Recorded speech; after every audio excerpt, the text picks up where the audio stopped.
For those of you who don't know, I'm Rick Bradshaw, I'm the Sheriff of Palm Beach County. I have with me Major Chandler from FHP. Brian Swain is the Special Agent in charge, Miami Secret Service. And I have George Pirro, Special Agent in charge from the FBI out of Miami. So I'm going to give you an overview of what took place, and then I'm going to give the other gentleman an opportunity to make a quick statement, then we'll do some questions. Here's what transpired. About 11:38 this morning, the FHP, Florida Highway Patrol, who's working a security job at the breakers, was notified by security that they had a white female that was acting irrationally. It was actually up on top of her car doing some kind of dance. FHP that was there drove his vehicle up, and as he was driving up, she got into her vehicle, which was a black SUV, I believe, a small compact Jeep. He walked up to the window to try to get her attention to roll the window down so he could talk to her, and she wasn't paying attention to her, was fooling around over on the side by where the console was. He kept trying to get her to respond. She tried to put the vehicle in reverse, at which time he kept tapping on the window. When she looked like she was going to put it in drive, he actually smashed the window out to try to grab the steering wheel, but it didn't work. He was able to get his arm out, and she drove off. He got back to her vehicle to try to pursue her at that particular point. He was able to catch up with her, but lost her again in the traffic because he didn't want to take any chances of hitting an innocent vehicle. She went south on Ocean Drive towards Mar-A-Lago. He tried to catch up with her there. When she approached the Mar-A-Lago area, she crashed through the first checkpoint, putting some lives of the people that were involved at the checkpoint there. Proceeded to the second checkpoint, crashed through there. The deputies and the Secret Service agents that were there moved out of the way just in time, but due to the fact that she had breached these two checkpoints, it was unknown at that point in time, due to her erratic driving, how many lives she was going to put in danger. We didn't know if there was somebody with a car bomb. We didn't know if somebody was there to try to hit as many pedestrians as possible, because we all know, we've seen it all over the place. People use cars to kill people, and people use cars for car bombs. At that point in time, the security people that were there, the deputies and the Secret Service, opened fire on the vehicle. The vehicle kept going south. At that time, the FHP officer was able to catch up and pursued that vehicle farther south and then west on Southern Boulevard over the bridge. He lost sight of her on the other side of the bridge and actually lost contact with her. In the meantime, we're finding out that this is a rental vehicle and trying to find out who it was registered to. Fortunately for us, one of our license plate readers went off and indicated that that vehicle was over near the airport. We alerted FHP, they had units in the area, and actually spotted the vehicle again. That trooper followed that vehicle to a local motel where the driver jumped out and was trying to flee to a room. The trooper did a great job, tackled her, and took her into custody there. So that particular scene has been secured. The vehicle is secured, the room is secured, and we're going to get search warrants for the room and the vehicle, which will be executed by us, the FBI, and the Secret Service in a joint investigation. And we're going to get further details. Right now, the suspect has not been interviewed, and we are going to do that at a later date. The vehicle has been struck by multiple rounds of gunfire. Nobody is injured, thank goodness. Neither the deputies nor the Secret Service agent nor the people that were in the vehicle. There was two females in there. We believe that the original female actually picked up the second female after she lost the pursuing law enforcement officers over at the Mar-A-Lago area. The person in custody is a white female by the name of Hannah, and I'll spell the last name for you. Roemhild. She's a white female that's 30 years old and does not have a past that we can discern right now. She has, I believe, a Connecticut driver's license. So having said that, I'm going to turn it over to the Major of FHP and let him make a brief statement. Pretty much Sheriff Bradshaw stated everything that happened with our trooper. Actually, it was a Sergeant Tony Kingery that this started with. Our troopers did a really good job, and you know, at some point we did lose sight of her, but it was for the public safety. We're not going to pursue through the town of Palm Beach and risk lives. She had driven on the wrong side of the road. But we worked together with the sheriff's office and we quickly captured her. It didn't take much long. It was probably within a few minutes after we lost her. But if there are any questions? The timing, how long between, so you lost her for about, what's the timing there? It would probably maybe 15 minutes, don't hold me to that, but it was a very short time. Any weapons found in the car? We got to do a search warrant for that. Can you just kind of reiterate how the trooper initially got involved with this woman in the car? Well, Sheriff Bradshaw did say that we were working an off-duty, the sergeant was working an off-duty security detail for the breakers. They had approached the sergeant, the security there, and said they had some complaints about this person was acting strange. Whether it was under the influence of drugs or alcohol or just strange behavior, something wasn't right. So that's when the sergeant went back to approach her vehicle.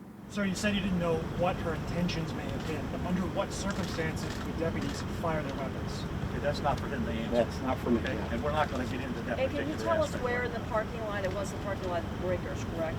Was it close up near the valet or was back in a different area? It was, I believe, near the fountain. Don't hold me that. There's a big fountain up front. I believe so. Custody? 2 women, Sheriff? No, One. just One one. woman. How many shots were fired and which agencies fired the shots? Let's back up for a minute. We're going to let these other 2 people talk, and FHP then did I'll not take some fire their questions. weapons, just so you know. Question about FHP. What was it about the trooper? What did the trooper see that made him feel that he had to take the dramatic step of punching out the man? Well, she wasn't acknowledging his presence there, even though he's banging on the window, yelling at her, trying to get her attention. Just like if anybody here has dialed 911, you know, believe that they spotted somebody, that something's wrong with their driving on the road, you would expect the trooper to do his job. So he's doing his job, making sure she was okay, but she wasn't acting normal to him. But he was also fearing that she could back out and do something crazy, Yes. hit somebody. Yes. About how fast was she going and how close did she get to Mar-A-Lago, the actual property line? I think the sheriff could answer that better I'll than answer me. that in a couple of minutes. Major, can I get your name, please? Major Robert Chandler. Robert Chandler? Yes, Thanks. Chandler. But to answer your questions, at one point it was speeds somewhere in the neighborhood of 70 miles an hour.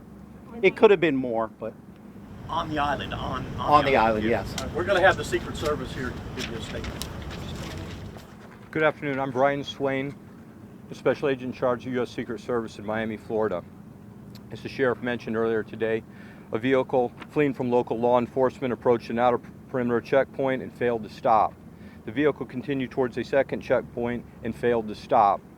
Both checkpoints are manned by U.S. Secret Service and Palm Beach County Sheriff's deputies. These vehicle checkpoints are located on public roadways and are part of the U.S. Secret Service outer perimeter. Again, let me emphasize, the outer perimeter. They are not located on Mar-A-Lago property. We can confirm that local law enforcement and Secret Service discharged their weapons at the vehicle. No Secret Service protectees were in Palm Beach County during the time of this incident. We will not have any further comment at this time. I'm sorry, what did you say, sir? No Secret Service protectees? Oh, meaning the president was not here. We'll now have George Pirro from the FBI. Sure. Good afternoon. My name is George Pirro, P-I-R-O. I am the Special Agent in charge of the FBI's Miami Field Office. As you're aware, there was an incident today at Mar-A-Lago. The details have been provided to you by the sheriff. The FBI is jointly investigating this incident along with the United States Secret Service and Palm Beach Sheriff's Office.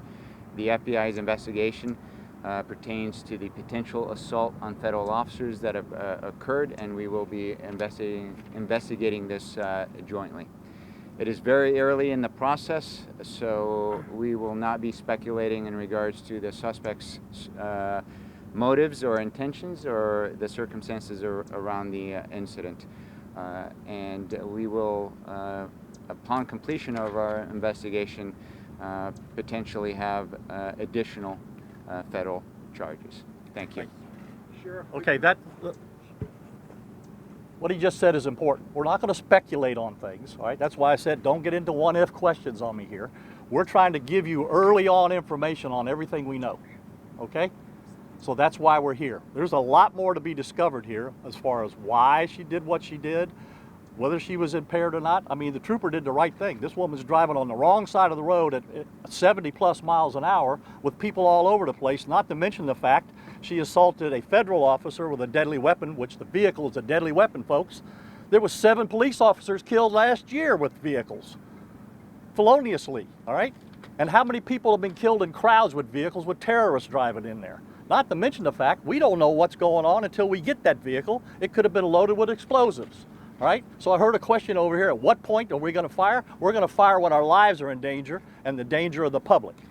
And that's exactly what happened, all right? So when we get done with the search warrants, if we get any statement from the suspect here, then we're gonna get back to you. But at this point in time, we've told you everything that we know, and the investigation continues. It's a joint investigation, so when we know more, you'll get press releases as we go, and if it's important enough, then we're going to get you all back together. Now let's, wait, whoa, one at a time. Let's have some really good questions. But it does appear, a few hours into this, that the Mar-A-Lago connection seems to be just pure coincidence. Yeah, this is not a terrorist thing. This is somebody that obviously was impaired somehow and is driving very recklessly and endangering not only the public, but the law enforcement officers that are there. That's what this is. But it appears there was no intention. I'm going to Mar-A-Lago. No, there's no intention. It's a road that leads nowhere else but the Mar-A-Lago. I'm not so sure she knew where she was going. Sheriff, can you talk about how close she came into the main entrance of Mar-A-Lago? Was it close at all? There was no way she was getting into the main entrance. She was at the checkpoints, right? There's a lot of layers of security before she even remotely gets into where they're. Yeah, wait. Could you walk us through the shooting again? Because the only reason I ask is the helicopter flew over. It was almost impossible to hear what you said. Okay. Could you give us that again? Yeah, well, as this vehicle that's going in excess of 70 miles an hour comes towards the Mar-A-Lago checkpoints, she crashes through the first one, which is barricades manned by deputies, goes through to the second checkpoint. There's already a vehicle there that's being checked, crashes through that particular area, and then over towards where another checkpoint would be, where there's deputies and the Secret Service are actually in the street next to the vehicle. That's when they said, you know what, we need to take some action here to try to disable this vehicle and the driver before it goes any farther. So that's the scenario there. And Sheriff, was that before the curb on the Southern Yes, that's Boulevard? before the curb. So basically right in front of Mar-A-Lago. Well, yeah, if you want to say in front, but it's like in front on the street. No, I get that. Okay. I just meant like in Yep. proximity to Absolutely. the building. It's out there on the You ocean mentioned the side. barricades crashing through. Are you Yeah. saying she actually drove through some structures or just No. a stop sign that she ignored? Well, you have to go around the structures, okay? I know you. Okay, let's one at a time here.